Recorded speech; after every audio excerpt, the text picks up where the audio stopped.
আসসালামু আলাইকুম। সকাল থেকে ভিডিও শুরু করেছি। আজকে আমি ব্লগটি সকাল থেকে শুরু করেছি। রুটি পরোটা দিয়ে নাস্তা দিয়ে বাচ্চাদের খাইয়েছি। ছোট মাছ দিয়ে টক শাক, নুন দিয়ে কই মাছের ভাপা করেছিলাম। আলু টমেটো দিয়ে মাছের একটা ঝোলও রান্না করেছি। বিকেলের নাস্তায় বাচ্চাদের পাস্তাও রান্না করে দিয়েছিলাম। ভিডিওর শুরুতে এক দুঃখিনী মায়ের গল্প আজকের ভিডিওতে আমি শেয়ার করব। খালা ভাত খাবেন? হ্যাঁ বাবা, অল্প কয়টা ভাত খাইতাম। বসেন চেহারে। ভাত খাওয়ানোর কি কি আছে বাবা? ইলিশ মাছ, পাঙ্গাস মাছ, রূপসা মাছ, মুরগি আর ভাজি দেবো আপনাকে। এর মধ্যে কি কি খাবেন আপনি? পাতলা ডাল নাই বাবা, আমার খালি ডাল হইলেই চলবে। আছে শুধু ডাল দিয়ে খাবেন? কিভাবে সাথে ভাজি দেই? না বাবা, আমার কাছে টেহা নেই।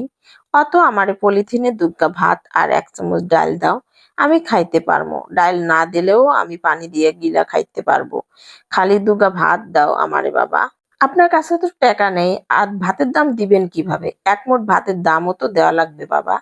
একথা শুনে শান্ত ভিতরে গেল ভাত আনতে। ভাতের পাশে একটু ভাজি আর একটু মাংস আর ঝোল দিয়ে প্লেটটা এগিয়ে দিল। ও বাবা, ইয়া কি দিছো আমারে? আমার কাছে তো টেহা নাই, খালি ভাত দুগ্গা দাও আমারে, আমি পানি দিয়ে খাইতে পারবো। আপনি খেয়ে নিন ভাত, দাম দিতে হবে না। বাহিরে প্রচন্ড রোদ, চৈত্র মাসের রোদ।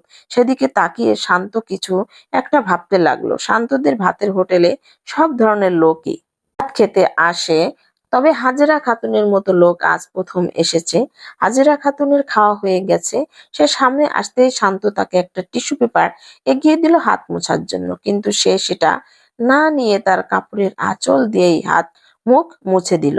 শান্ত খেয়াল করলো তার চোখ লাল। সে ভাবলো হয়তো তার ঝাল লেগেছে, কিন্তু তা নয়, তার চোখ দিয়ে গড়িয়ে পড়ছে জল।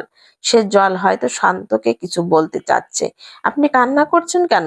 কান্দি না রে বাপ, আজকে অনেক দিন পর এমন কইরা দুগ্গা ভাত খাইলাম।